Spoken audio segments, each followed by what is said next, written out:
तुझ्या भेटू रखू माईला.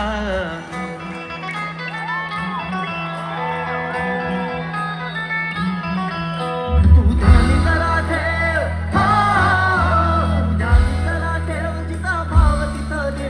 चल ऐकूया संतांच्या वाणीला. चल ग सखे पंढरीला.